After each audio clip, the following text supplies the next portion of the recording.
somewhere around 70,000 or so people die each and every year from an opioid-related overdose. Back in the early 2000s, the culprit was oxycodone, an opioid that most would probably recognize under the name of OxyContin. But in 2013 or so, it was fentanyl that overtook both OxyContin and heroin on the center stage in the opioid epidemic. As for who's to blame, well, it's a combination of things. You have pharmaceutical greed and malpractice, you have healthcare providers that are over and misprescribing their patients, and then you have a flood of illicitly produced fentanyl coming from China, Mexico, and India. All of those factors were working together to create the current fentanyl crisis. Yeah, worst goes here, and I go talk about something serious, something that happened at my work today. You know, I'm off the clock now for an hour or so, but I feel like I need to have a talk about this because what happened today was unacceptable, and I feel like I need to speak about it. So here we go. And I'm going to go in and out of these videos and different little graphs and stuff to have this conversation. I hope you enjoy. These days, fentanyl is being disguised as legitimate medications and then being smuggled into the United States and many other countries. Some may think they're getting Xanax or Adderall, but instead are getting a high dose of fentanyl, considering fentanyl is around 50 times more powerful than heroin and 100 times more powerful than morphine, and oftentimes only 2 milligrams of fentanyl is enough to deliver a fatal dose. Dependence and accidental overdoses are skyrocketing. In today's video, we're going to discuss the legitimate uses for fentanyl and what happens to the body when it's consumed. We'll see why withdrawals are so brutally difficult to overcome and why overdosing is such an easy thing to do. It's going to be an important one. Yeah, I guess we gotta get to that. Great. Like I haven't watched enough ads, you skip Let's do this. So we're gonna skip here. Dose on fentanyl. We're gonna pause there. All right. So, you know, just give you a little story. I think I might as well start my story now. So today at work, you know, I went out on patrol. You know, I'm not going to drop any names or specific details or anything like that. I'm going to kind of give it to you randomly, right? But, you know, I was working at a hotel, and I don't work at hotels that are nice. You know what I mean? Like I work at hotels that need some protection. You know what I'm saying? So, yeah, I'm working at this place, and basically, you know, not to say I went on patrol, you know, then I had people screaming, "Oh, someone overdosed." I was like, okay, well, did you call the fire department? They're like, yeah, we called them. Okay, great. You know, I called them anyways because they weren't even giving the correct information, right? So I was on the phone with fire as I'm making contact. They got one person doing CPR and I want doing mouth to mouth on an individual that overdosed on fentanyl. I don't know if I can say this on YouTube, but I really don't care. This is a serious issue that needs to be talked about. Okay? So I called fire and they informed me that the person that called before did not inform them that the individual is not breathing. Right? And the first time they heard that's from me. So obviously they're going to come a lot faster than what was stated before. Okay, great. So again, one's doing chest compressions, the other one's doing mouth to mouth. And then another individual walks in and starts pouring ice water on her body. Why? Who knows? And I told him to get out the room. Continue with the chest compressions, right? That's what keeps the blood flowing to the heart and your brain. Right.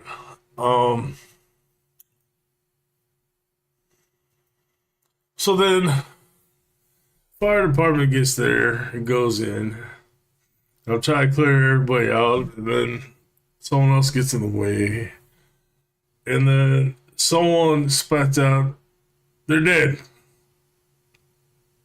Of course, the other individuals with that person decided to try to run in there, freaking out, thinking the other person's dead, and gets into physical contact with the fire department.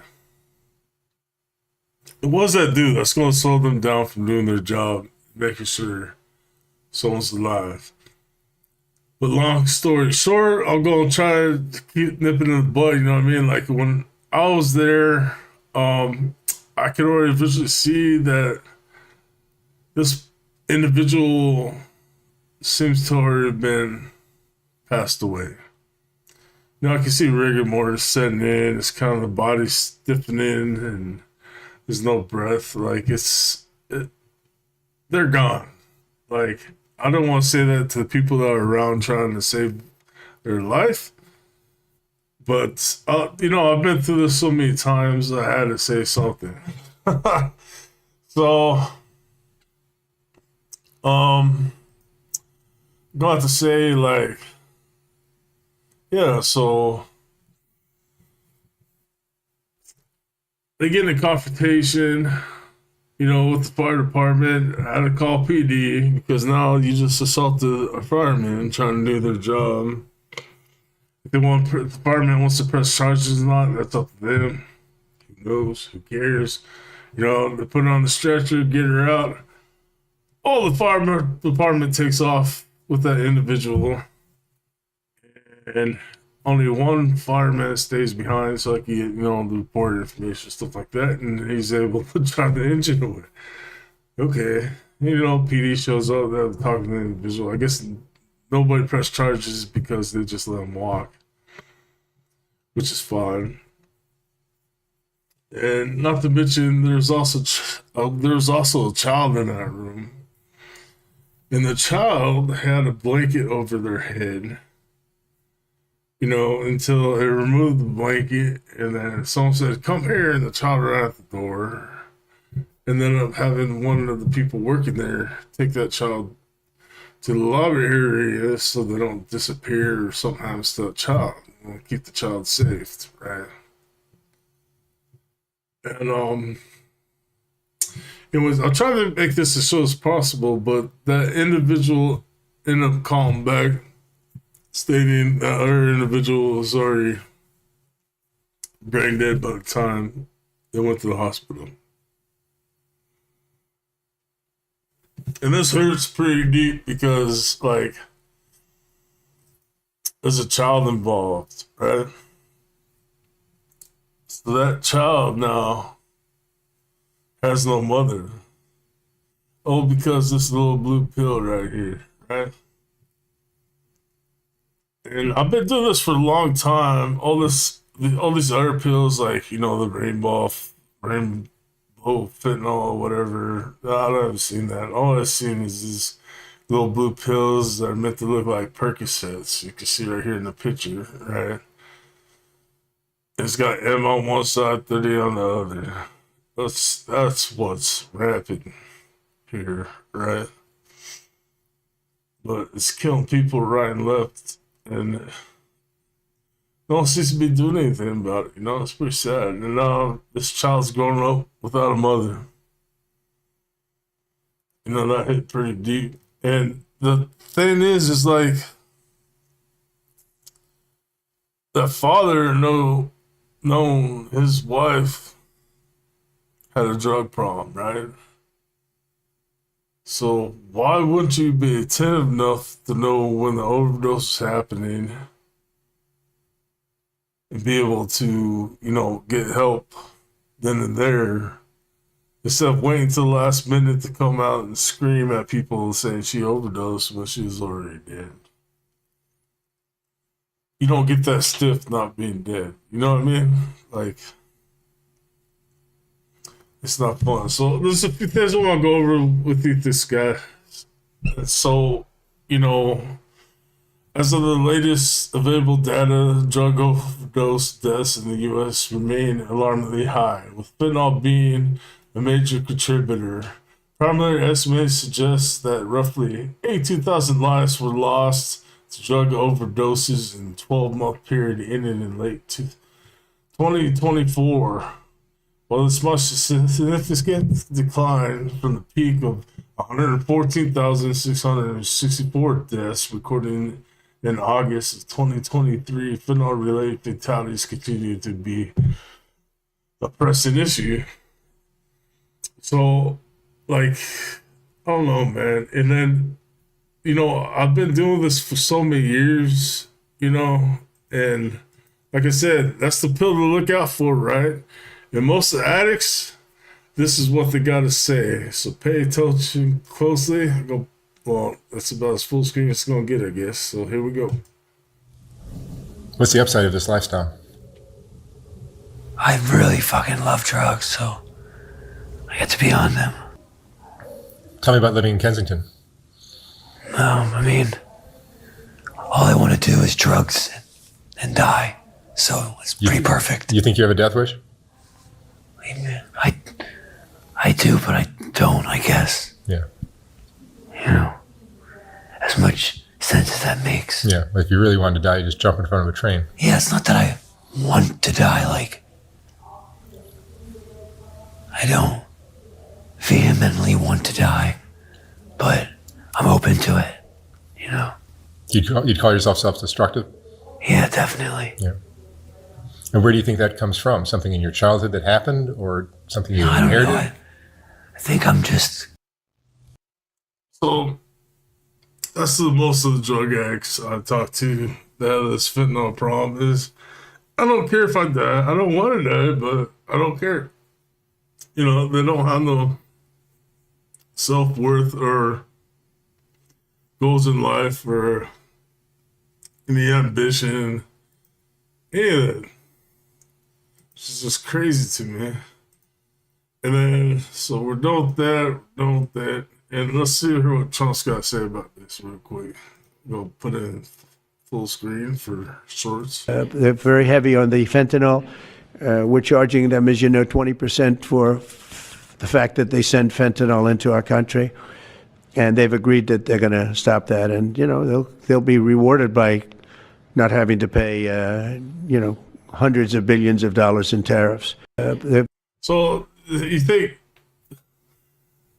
if there's a supply and demand, what makes you think a tariff is going to stop that demand? Like, it's not going to stop it. It's not enough. Definitely not enough. We're going to close that out. It's just crazy to me. Now, we're going to go ahead and skip over to the overdose here. Here what he's got to say. Extremely easy to overdose. If you recall me saying, opioids can actually have an effect on the respiration centers of the body, so in the brainstem, but also into an area called the hypothalamus. So you have to understand that right now, as you're breathing, your body is, monitoring everything, right? You have respiratory rhythms going to your diaphragm, coming from the brainstem, saying breathe in, breathe out. Breathe in, breathe out, right? Your brain is monitoring how much carbon dioxide is actually in your bloodstream. And so then when carbon dioxide starts to increase, it'll actually reflexively cause you to inhale oxygen or exhale the carbon dioxide and inhale oxygen. But if you're overdosing on an opioid, that can get so saturated by the opioids themselves that you can't overcome that. And so what will happen is you will actually die from respiratory depression, right? You literally cannot breathe because the opioids have completely saturated those areas, right? The opioid receptors on those areas. And the only way out of that is with another opioid called naloxone. Also, sometimes people will call it Narcan. That's a brand of it.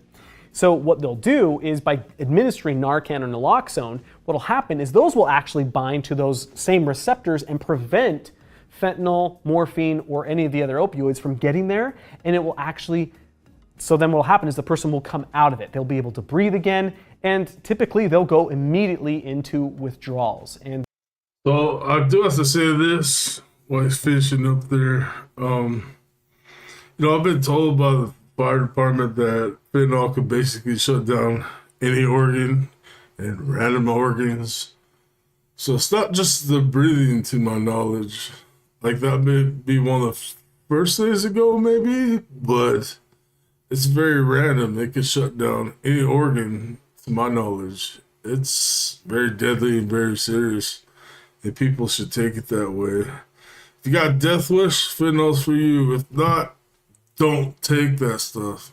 That will make them very uncomfortable. You have to understand, withdrawals are, from what I hear, unbearable, right? I mean, from any opioid, right? This isn't just fentanyl exclusive, because when you're withdrawing from it, you have to understand that the nerves, right, that loss of pain, you get so used to it. It's not just the dopamine, right? It's not just the dopamine, the euphoria that you have to overcome the addiction on that end. It becomes excruciatingly painful because your neurons are used to not sending painful signals. And now all of a sudden, when there's no opioids to tell them not to send signals, any sensitization of those neurons, even if it's not painful. Think about this, right? If you're so used to not feeling pain, when that fully comes online, your shirt itself can become painful because the neurons are just not used to processing that pain. And that's why they puke all over the place. Stay away from this drug, please. I'm done seeing people die.